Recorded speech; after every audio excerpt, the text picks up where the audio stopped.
The blood-red sunset painted the sky as Zoey Donovan clutched her swollen belly, feeling the first sharp pangs of labor.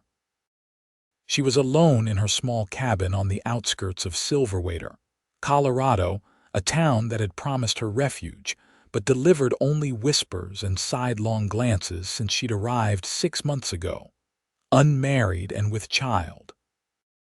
The year was 1875, and a woman in her position had few allies in this harsh frontier world. At 22, Zoey had already weathered more storms than most orphaned at 16, betrayed by a man who promised marriage before disappearing with the next stagecoach east, and now facing the prospect of bringing a child into the world entirely on her own. A particularly vicious contraction doubled her over, and she bit back a scream. The nearest neighbor was half a mile away, and the town doctor even further. She'd prepared as best she could clean linens, boiled water, the small knife she'd sterilized in the fire, but as the pain intensified, fear gripped her heart. "Please," she whispered to no one in particular, "I can't do this alone." As if in answer to her desperate prayer, thundering hoofbeats approached her cabin. Through the window she glimpsed a rider dismounting, tall, broad-shouldered, his face shadowed by a wide-brimmed hat. Not waiting for an invitation, he pounded on her door. "Hello, anybody home? I saw the smoke from your chimney. My horse threw a shoe, and I need shelter before this storm hits." Zoey gripped the edge of the table, trying to steady herself. I can't help you," she called out, her voice breaking as another contraction seized her. "Please find another place." A moment of silence followed before the man spoke again, his voice closer to the door. "Madam, are you all right? You sound troubled." The pain subsided momentarily, allowing Zoey to catch her breath. "I'm having a baby," she managed to say. "Right now." Without hesitation, the door swung open, revealing a man in his early 30s, trail-worn but with alert eyes that quickly assessed the situation. "Name's Zane Jackson," he said, removing his hat and crossing the room in 3 long strides. "I've helped deliver foals and calves." "Reckon a baby ain't so different." Zoey would have laughed if another contraction hadn't stolen her breath. As she doubled over, the stranger Zane caught her elbow, steadying her with surprising gentleness. "Easy now," he murmured. "Let's get you lying down." In the hours that followed, Zane proved himself a capable helper, despite his initial claim comparing babies to livestock. He boiled more water, tore clean strips from his own spare shirt, and spoke in low, reassuring tones that somehow made the unbearable pain seem manageable. When dawn broke, Zoey's son entered the world with a lusty cry. Zane wrapped the infant in a clean blanket and placed him in her trembling arms. "He's perfect," Zoey whispered, tears streaming down her face as she counted tiny fingers and toes. Zane sat heavily in the chair beside her bed, exhaustion etched on his face. "You did good, madam. Real good." "Zoey," she corrected softly. "Zoey Donovan." "Miss Donovan," he acknowledged with a nod. "You and your boy gonna be all right now." The reality of her situation crashed back upon her. Alone with a newborn, no husband, no family, in a town that barely tolerated her presence. "I'll manage," she said, more to convince herself than him. Zane studied her for a long moment, his weathered face unreadable. "The father, gone," Zoey replied simply, her eyes fixed on her son's face. "Long gone." Zane's jaw tightened, but he said nothing more on the subject. Instead, he rose and began tidying the cabin with efficient movements. "What will you name him?" he asked after a while. Zoey hadn't thought that far ahead, focused as she'd been on simply surviving the birth. "I don't know yet. Maybe Thomas, after my father." "Thomas," Zane repeated, testing the name. Strong name for a strong boy. 3 days later, Zane still hadn't left. He'd repaired her leaking roof. chopped enough firewood to last weeks, and somehow convinced Mrs. Peterson from town to bring meals and check on Zoey and the baby. Whenever Zoey questioned why he stayed, he'd mutter something about his horse needing rest or bad weather brewing, though the spring skies remained stubbornly clear. On the fourth morning, as Zoey nursed Thomas by the fire, Zane entered carrying more wood. He paused, his eyes catching hers for a moment before he looked away respectfully. "I've been thinking," he said, arranging the logs in the wood box. "Winter's coming in a few months. You'll need more supplies. That garden out back needs tending if you want vegetables stored away." "Mr. Jackson," Zoey began, adjusting her shawl to cover herself as Thomas finished feeding. "Zane," he corrected, just as she had done days earlier. "Zane," she conceded with a small smile. "You've been kinder than I could have expected from a stranger, but you must have somewhere to be, someone waiting for you." He straightened, dusting his hands on his worn denim pants. "No, madam. No one waiting. Been drifting since the war ended. Headed to California, thought I might try my hand at ranching out there." "California's still a long way," Zoey observed. "It is," he agreed, his gaze moving to Thomas's sleeping form, "but it ain't going nowhere." The next day, Sheriff Wilkins rode up to the cabin, his expression stern as he dismounted. Zoey watched from the window, her heart sinking. The townspeople must have complained about her situation again. To her surprise, the sheriff addressed Zane, who was repairing the fence around her small vegetable garden. "Jackson," the sheriff said with a nod. "Heard you were staying out here." "That's right," Zane replied, straightening to his full height. "With an unmarried woman and her newborn," the sheriff continued, his disapproval evident. "Folks in town are talking." Zoey stepped onto the porch, Thomas cradled against her shoulder. "Sheriff Wilkins, Mr. Jackson has been nothing but helpful. He's been a perfect gentleman." The sheriff's eyes narrowed as they moved from Zoey to Zane and back again. "Be that as it may, Miss Donovan, appearances matter out here. Either he moves on or we get married," Zane interrupted, his voice steady despite the shocking words. Zoey's mouth fell open in astonishment. Sheriff Wilkins looked equally surprised. "I'm sorry," Zoey managed to say. Zane removed his hat, running a hand through his dark hair streaked with early gray at the temples. "It's the simplest solution. The boy needs a father, you need help, I need." He paused, seeming to search for the right words. "I reckon I've been drifting long enough." Sheriff Wilkins cleared his throat. "This some kind of joke, Jackson?"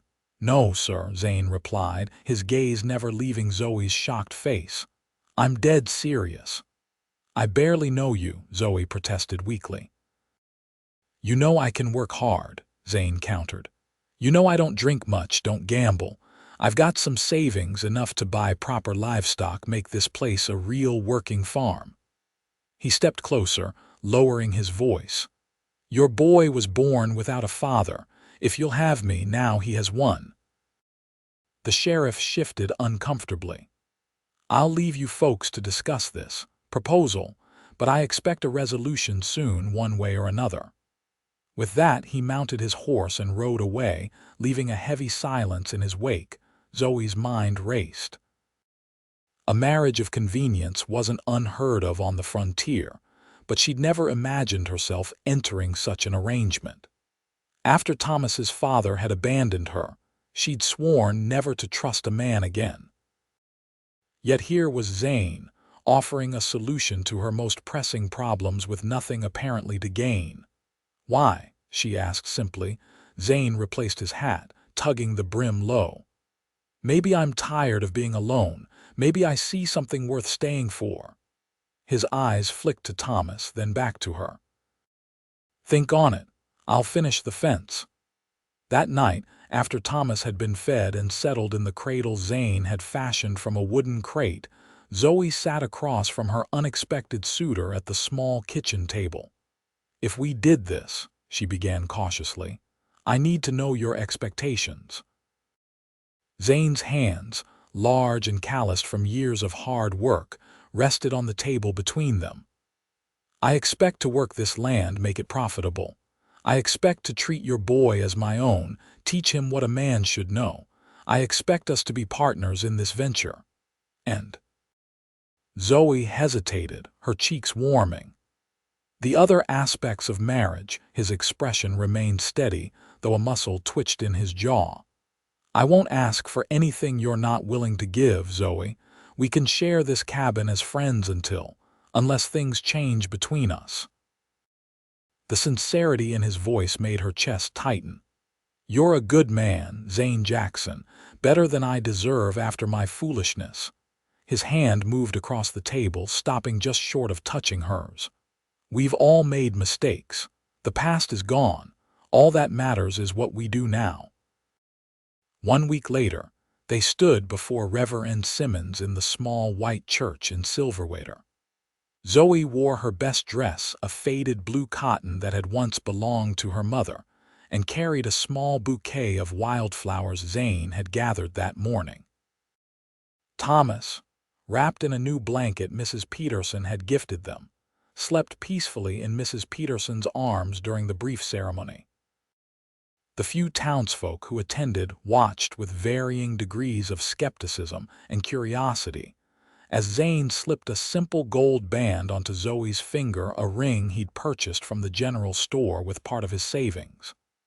"I now pronounce you man and wife," Reverend Simmons declared. "Mr. Jackson, you may kiss your bride." Zane hesitated, his eyes questioning. Zoey gave a slight nod, and he leaned forward, pressing his lips against hers in a brief, gentle kiss that nonetheless sent an unexpected warmth through her body. As they signed the marriage certificate, Sheriff Wilkins approached with a gruff nod. "Congratulations. Glad to see things worked out proper." "Thank you, Sheriff," Zane replied, his hand resting lightly on the small of Zoey's back. "We appreciate your concern for our welfare." The sheriff's eyebrows rose at Zane's diplomatic response, but he simply nodded again and moved away. Mrs. Peterson brought Thomas to Zoey, beaming as she transferred the sleeping infant to his mother's arms. "He's such a good baby," the older woman said warmly. "You're blessed, both of you." "Yes, madam," Zane agreed, looking at Zoey and Thomas with an expression that made Zoey's heart skip. "We surely are." The first weeks of their marriage settled into an unexpected rhythm. Zane worked from dawn until dusk, repairing the neglected cabin, preparing fields for crops, and building a proper barn. With the money he'd saved, he purchased 2 milk cows, a dozen chickens, and a sturdy plow horse to complement Zoey's aging mare. Zoey tended to Thomas, kept the house, and slowly expanded her vegetable garden. In the evenings they ate together, sometimes talking about their days, sometimes sitting in comfortable silence. At night, true to his word, Zane slept on a pallet near the fireplace, giving Zoey and Thomas the small bedroom. By the time Thomas was 2 months old, the changes to the small homestead were remarkable. The fences stood straight and strong, the newly planted fields promised a modest harvest, and the animals brought life and purpose to the once quiet property. Change was happening within the cabin as well.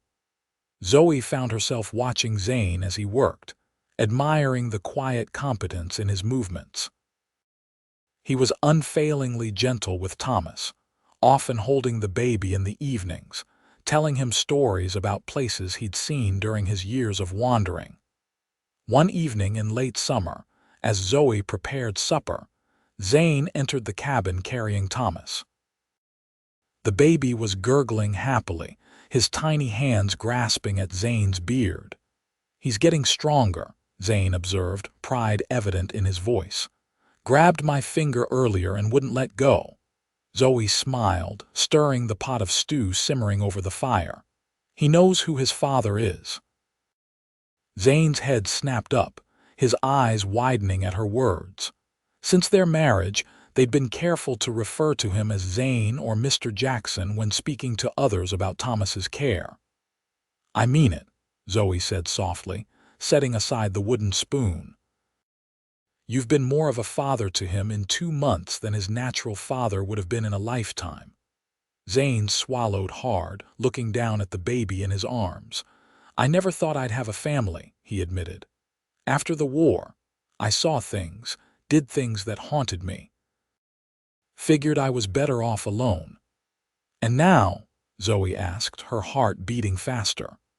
"Now I can't imagine being anywhere else," he answered simply. That night, as Zane prepared his usual pallet by the fire, Zoey stood in the doorway of the bedroom, Thomas asleep in his cradle. "It's getting colder," she said, her voice barely above a whisper. "There's no need for you to sleep out here anymore." Zane froze, a blanket half unfolded in his hands. "Zoey, I don't want you to feel obligated." "It's not obligation," she replied, meeting his gaze steadily despite the blush warming her cheeks. "It's choice, my choice." Slowly he set down the blanket and crossed the room to her. His hand, work roughened but gentle, cupped her cheek. "You're sure?" In answer, she rose on tiptoe and pressed her lips to his, a far cry from the chaste kiss they'd shared at their wedding. After a moment of surprise, Zane responded, his arms encircling her waist with reverent care. When they separated, both breathless, Zoey took his hand and led him into the bedroom they would now truly share as husband and wife. Autumn painted the Colorado landscape in brilliant golds and reds, as Zoey and Zane worked side by side to bring in their first harvest. Though modest, the crops would see them through the winter with careful management. The root cellar Zane had dug beneath the cabin was filled with preserved vegetables, and the smokehouse he'd built contained enough meat to last until spring. Thomas grew stronger each day, now smiling and reaching for both Zoey and Zane whenever they came near. His eyes, once the cloudy blue of all newborns, had settled into a clear hazel that matched his mother's. Their first true test as a family came with the early October blizzard that swept down from the mountains without warning. Zane had ridden to town for supplies, leaving Zoey and Thomas at the cabin. When the storm hit, he was halfway home, visibility reduced to mere feet in front of him. Zoey paced the floor, Thomas clutched to her chest, watching the snow pile against the windows as the wind howled like a living thing. Hours passed with no sign of Zane. Night fell, bringing with it temperatures that plummeted well below freezing. "Please come home," Zoey whispered, pressing her forehead against the cold glass of the window. For the first time since their marriage, she allowed herself to acknowledge the depth of her feelings for the man who had become so much more than a convenient husband. The thought of losing him sent a physical pain through her chest. Near midnight, when she had almost given up hope, she heard the muffled sound of hoofbeats. Laying Thomas in his cradle, she rushed to the door, throwing it open to reveal Zane, half frozen atop his horse. Both man and beast were coated in snow, moving with the slow, deliberate pace of those on the edge of exhaustion. "Zane!" she cried, running out into the storm without a thought for her own safety. He dismounted stiffly, nearly falling as his feet hit the ground. "Had to get home," he mumbled through blue-tinged lips. "Had to get back to you and Thomas." Together they led the horse to the barn, where Zoey quickly threw blankets over the shivering animal while Zane, despite his own condition, ensured the other animals were secure. Back in the cabin, Zoey helped Zane remove his frozen clothes, wrapping him in every blanket they owned and positioning him before the roaring fire she built up. She made coffee laced with whiskey, holding the cup to his lips when his hands shook too badly to manage it himself. Gradually, color returned to his face.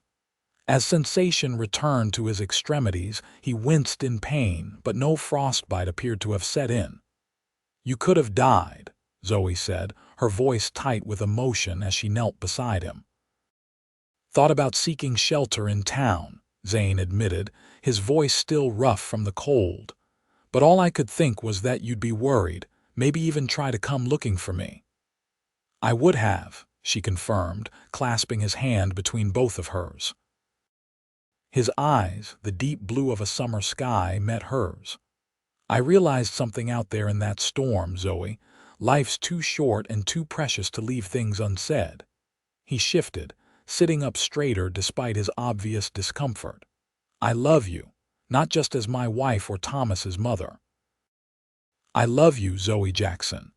Tears filled her eyes at hearing her married name spoken with such tenderness. "I love you too," she whispered. "I think I have for months now." His smile, tired but radiant, warmed her more than the fire ever could. He pulled her into his arms, and they sat together, listening to the storm rage outside while Thomas slept peacefully in his cradle, unaware of how close he had come to losing the father who had chosen him. Winter settled over the homestead, transforming it into a landscape of pristine white broken only by the smoke curling from the cabin's chimney and the well-worn path between the house and barn. Inside, the small family created their own warmth against the season's bitter cold. Zane proved himself as adept at indoor tasks as he was at farming. He carved wooden toys for Thomas, fashioned a rocking chair for Zoe from seasoned oak, and spent evenings reading aloud from the few books they owned. To Zoe's surprise, he had a beautiful singing voice, and Thomas would quiet immediately when Zane sang the old ballads and hymns he remembered from his childhood. During one particularly fierce snowstorm that kept them confined indoors for 3 days, Zoe finally gathered the courage to ask Zane about his past, a subject he rarely mentioned. "You know almost everything about me," she said as they sat before the fire, Thomas asleep in Zane's arms. "But I know so little about you before you arrived at my door that night." Zane was silent for so long that Zoe thought he might not answer. When he finally spoke, his voice was low, his gaze fixed on the dancing flames. "I was born in Tennessee. Had a normal enough childhood. Pa was a blacksmith. Ma kept house and raised me and my 2 sisters. When the war came, I enlisted with the Union, though plenty of neighbors went the other way." He shifted Thomas to a more comfortable position, his movements gentle despite the tension evident in his shoulders. "Fought for 4 years, saw things no man should see, did things I never thought I could do. After Appomattox, I couldn't face going home. My parents had died of fever while I was away, and my sisters had both married and moved west, so I drifted. Worked cattle drives in Texas, mined for silver in Nevada, logged in Oregon. Never staying anywhere long," Zoe observed softly. Zane nodded. "Never found a reason to, until now." "What made you decide to help me that night?" Zoe asked, the question that had lingered in her mind for months finally finding voice. A small smile softened his features. "Honestly, I heard your voice through that door, heard the pain and fear in it, and something just shifted inside me. Like all those years of wandering were meant to bring me to that exact moment." He looked down at Thomas, then up at Zoe. "I don't normally believe in fate, but sometimes life has a way of putting you exactly where you need to be." Zoe reached over, brushing a strand of hair from his forehead. "I'm glad it brought you to us." As winter gave way to spring, the homestead came alive with new growth and purpose.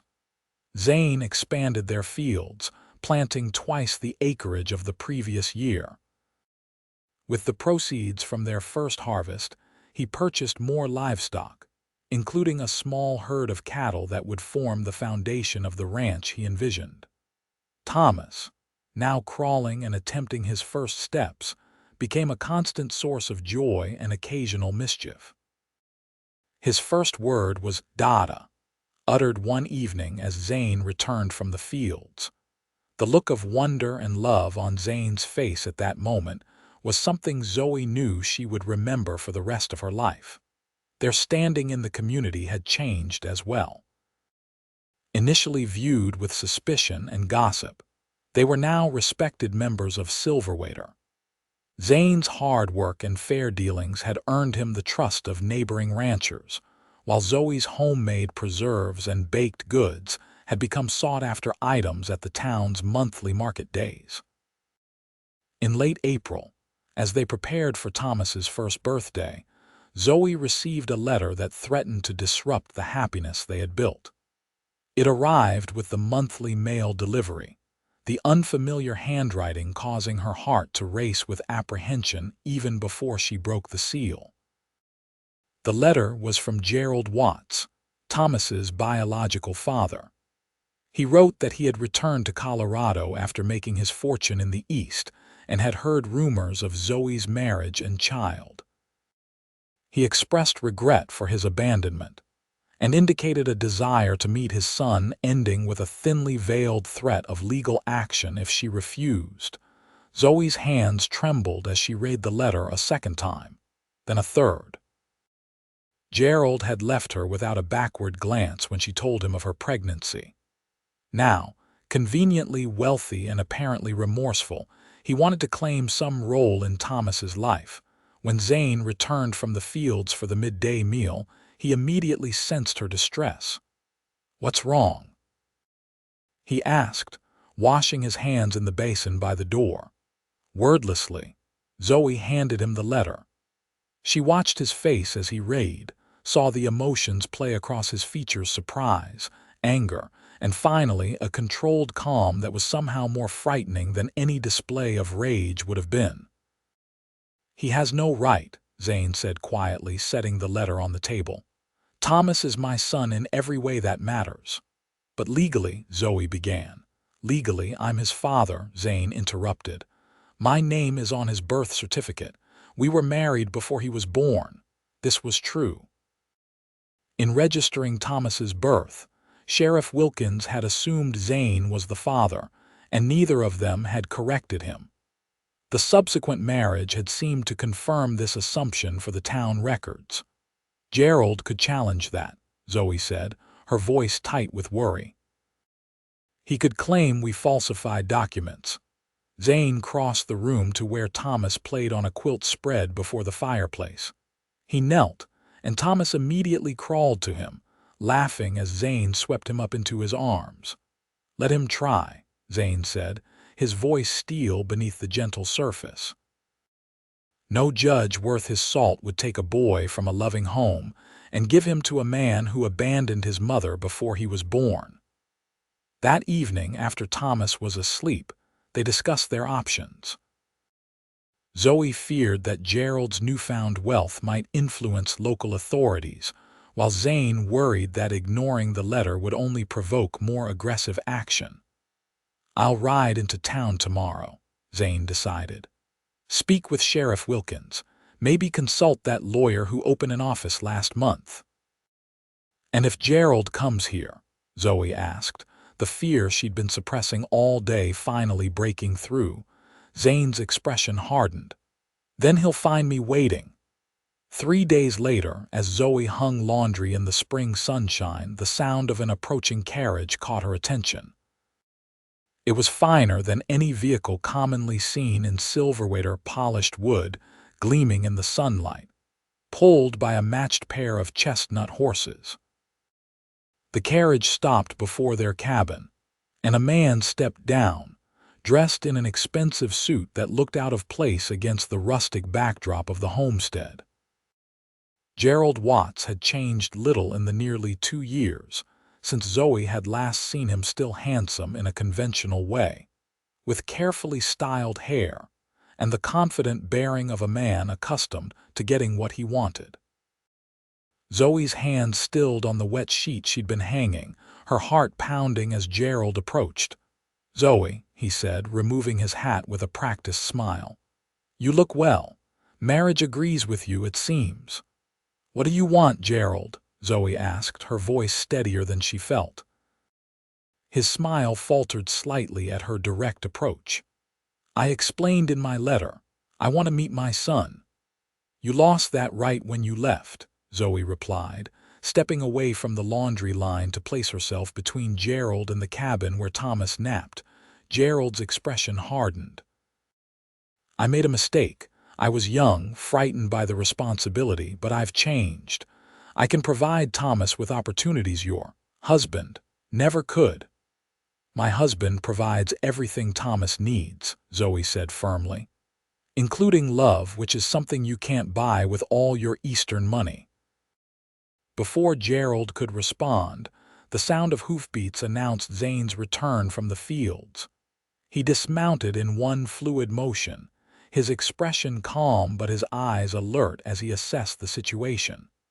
"Mr. Watts, I presume," Zane said, approaching with measured steps. Gerald drew himself up, looking Zane over with poorly disguised disdain. "And you must be Jackson, the cowboy who decided to play father to my child." "Not playing at anything," Zane replied evenly. "I am Thomas's father in every way that counts." Gerald's laugh held no humor. "How touching." "But blood is blood, and the law recognizes certain rights." "The law," Zane interrupted, "also recognizes abandonment and the responsibilities of parenthood. You failed on both counts." Anger flashed in Gerald's eyes. "I've consulted attorneys in Denver." "I have rights. You have nothing," Zane cut in, his voice still calm but carrying an edge of steel. "Sheriff Wilkins confirmed it yesterday. Thomas's birth certificate lists me as his father. Our marriage predates his birth in the official records. You have no legal claim." Gerald's face flushed. "Those records are false." "Prove it," Zane challenged quietly. "Find a single person in Silverwater who will testify that I wasn't here when Thomas was born, that I haven't raised him from his first breath." A cry from inside the cabin drew Zoey's attention. "Thomas is awake," she said, turning toward the door. "I want to see him," Gerald demanded, moving to follow her. Zane's hand shot out, gripping Gerald's arm with enough force to stop him in his tracks. "You're not welcome in our home." For a tense moment, the two men stared at each other, neither willing to back down. Then Gerald yanked his arm free, straightening his jacket with exaggerated care. "This isn't over," he warned. "I have resources, connections, so do we," Zane replied. "Friends, neighbors, a community that knows us and respects us." "What do you have, Mr. Watts?" "Money, fancy clothes. Those things don't make a father." Gerald's eyes narrowed. "You'll be hearing from my attorneys," he said, jamming his hat back onto his head and stalking back to his carriage. As the vehicle disappeared down the rutted road, Zoey leaned against Zane, her body trembling with delayed reaction. "What if he does take legal action?" she whispered. Zane's arm tightened around her shoulders. "Then we'll fight together." True to his word, Gerald filed a petition with the territorial court claiming paternal rights to Thomas. The news reached Silverwater a week later, causing a stir in the small community. To Zoey and Zane's surprise, the town rallied behind them. Mrs. Peterson organized a committee of town matrons to write character references. Reverend Simmons offered to testify to the strength of their marriage and Zane's devotion as a father. Even Sheriff Wilkins, normally reluctant to involve himself in private matters, declared his intention to speak on their behalf, should the case go to court. "I've known plenty of fathers who shared blood with their children but weren't worth the dirt under their fingernails," the sheriff told Zane when they met in town. "And I've known men who raised children not their own with more love than most natural fathers could muster." "You're one of the latter, Jackson." The legal battle dragged on through the summer, casting a shadow over what should have been a joyful time. Thomas took his first unassisted steps, spoke new words daily, and developed a personality that was equal parts curious and mischievous. Through it all, Zane remained his patient, loving father, never allowing the stress of Gerald's lawsuit to affect his relationship with the boy. Zoey watched them together, Zane teaching Thomas to feed the chickens, carrying him on his shoulders as they checked the growing crops, reading to him each night before bed, and her heart ached with love for them both and fear of what might happen if Gerald succeeded. In August, a telegram arrived summoning them to Denver for a court hearing.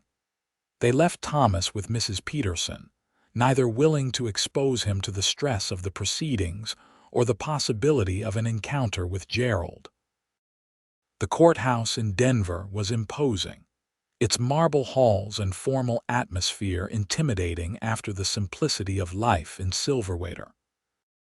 Gerald sat on one side of the courtroom with two expensively dressed attorneys, while Zoey and Zane were represented by a single lawyer, Mr. Harrison, recommended by Sheriff Wilkins. "Don't worry," Mr. Harrison assured them before the judge entered. "The law may be complex, but judges aren't fools.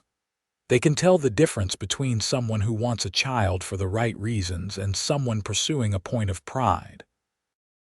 Judge Franklin Edwards, a stern-looking man with a shock of white hair and penetrating gray eyes, entered and called the court to order. The proceedings began with Gerald's attorneys presenting their case, arguing that, as Thomas's biological father, Gerald had inherent rights that superseded Zane's role as stepfather. When it was their turn, Mr. Harrison called Zoey to testify first. With quiet dignity, she recounted Gerald's abandonment, Zane's arrival on the night of Thomas's birth, and the family they had built together. "Mrs. Jackson," Judge Edwards asked, leaning forward slightly, "if Mr. Watts had returned when you informed him of your pregnancy, would you have welcomed him back?" Zoey considered the question carefully. "At the time I might have," she admitted. "I was young and frightened. But now, knowing the kind of man Gerald is, compared to the kind of father Zane has been to Thomas, no, Your Honor, I would not have welcomed him back." When Zane took the stand, his testimony was straightforward and heartfelt. He spoke of the instant connection he'd felt to Thomas, of the joy of watching him grow, of the thousand small moments that defined fatherhood far more than blood ever could. "Mr. Jackson," the judge asked, "were you aware that you were not Thomas's biological father when you married Mrs. Donovan?"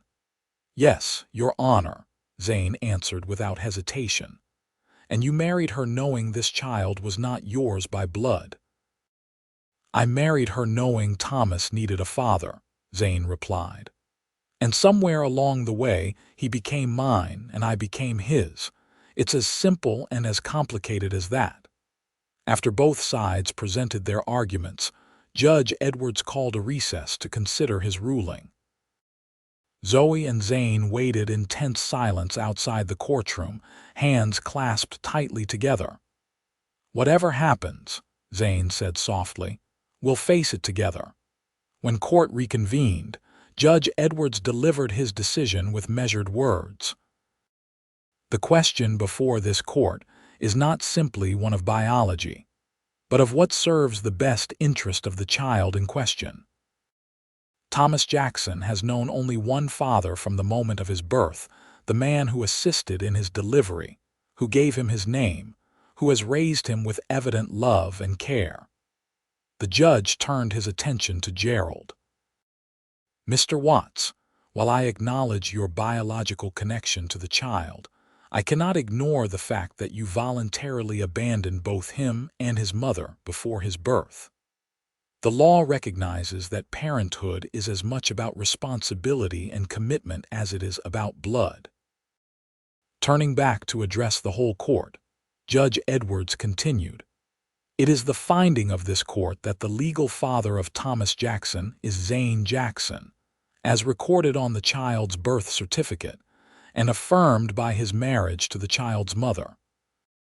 Mr. Watts's petition for paternal rights is hereby denied." The relief that flooded through Zoe was so intense that her knees nearly buckled. Zane's arm came around her waist, supporting her as they listened to the judge's final words. "Mr. Watts, should you wish to have some relationship with the child as he grows older, I would encourage you to approach the Jacksons with humility and respect for the family they have built. Any future contact should be at their discretion and with the child's best interests at heart."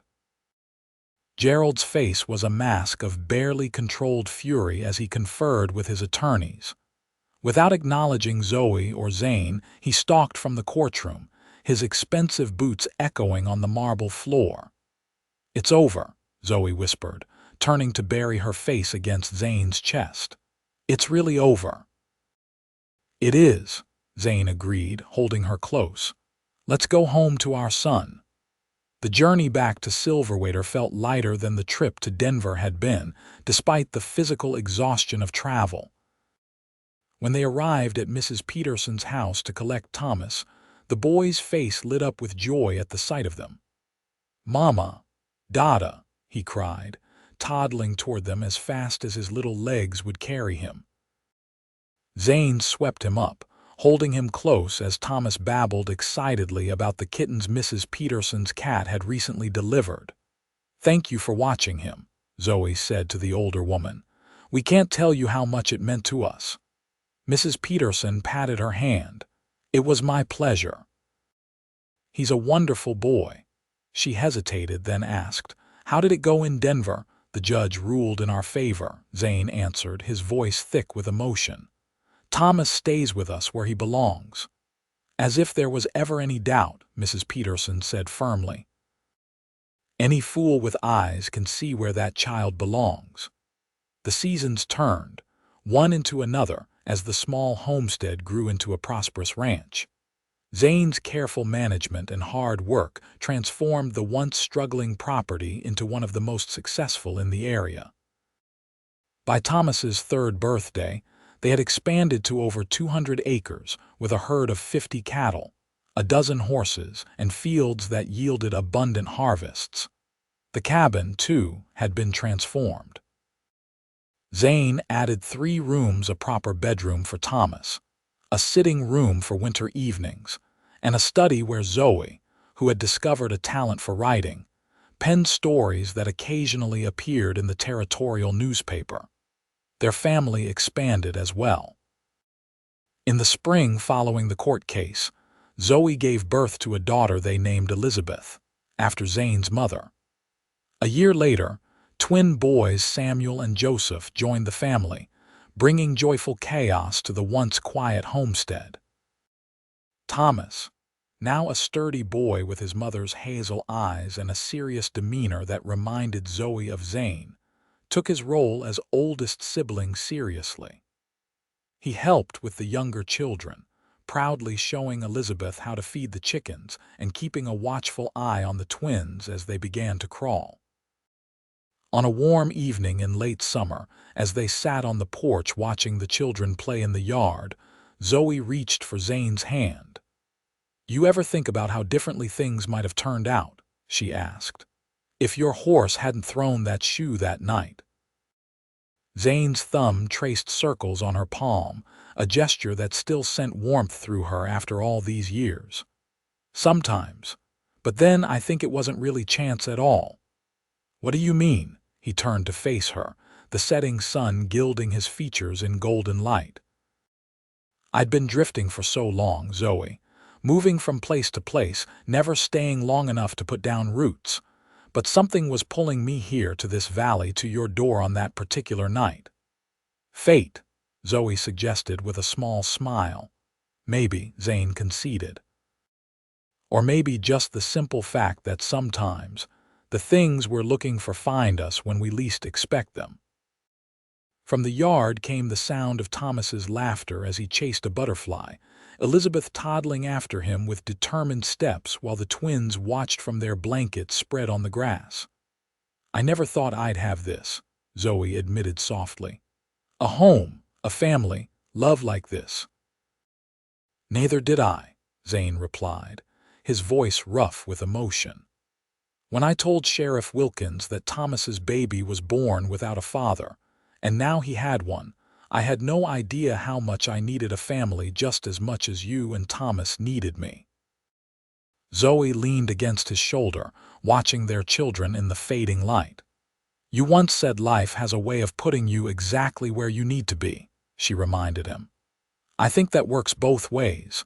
We were all exactly what each other needed." As twilight deepened into night, they called the children in for supper. Thomas ran ahead, holding Elizabeth's hand to steady her steps. Zane lifted the twins, one in each arm, their small faces mirrors of his own. Inside their home, the table was set. The lamps were lit against the gathering darkness, and the air was filled with the mingled scents of fresh bread and the stew simmering on the stove. It was, Zoey thought as she closed the door behind them, everything she had ever wanted without knowing she wanted it, a family built not on obligation or convention, but on choice and love. Later, with the children asleep and the house quiet, Zoey and Zane sat before the dying fire, her head resting on his shoulder as they enjoyed a rare moment of peace. "I was thinking," Zane said, breaking the comfortable silence, "maybe it's time we took a trip. The children are old enough to travel, and I'd like to show you some of the places I saw during my wandering years." Zoey smiled, intrigued by the idea. "Where would we go?" "I thought we might start with the Pacific. There's nothing like seeing the ocean for the first time." Thomas would love the shells along the shore, and Elizabeth would be fascinated by the tide pools. "And the twins would probably try to eat the sand," Zoey added with a laugh. "Probably," Zane agreed, chuckling. "But that's part of the adventure." Zoey lifted her head to look at him, struck by the contentment in his expression. The restless wanderer she had married had found his place in the world not in the far-off destinations he'd once sought, but here, in the home and family they had created together. "I'd like that," she said. "A family adventure. We'll go in the spring," Zane decided. "After the calving season and before the summer work begins." As they made plans for their journey, Zoey reflected on the strange, wonderful path that had brought them to this moment. A desperate prayer on a stormy night, a stranger's unexpected kindness, a marriage entered for convenience that had blossomed into the deepest love she had ever known. Thomas had indeed been born without a father, but fate, or perhaps simply the goodness of one man's heart, had ensured he wouldn't remain that way. And in giving Thomas a father, Zane had given Zoey a partner, a lover, a friend, and himself the home he had sought without knowing it during all those years of wandering. Outside, the stars wheeled overhead in their ancient patterns, bearing witness to the quiet miracle of their family, proof that sometimes the most beautiful beginnings arise from the most unexpected circumstances, and that love, when freely given, has the power to transform lives in ways no one could predict.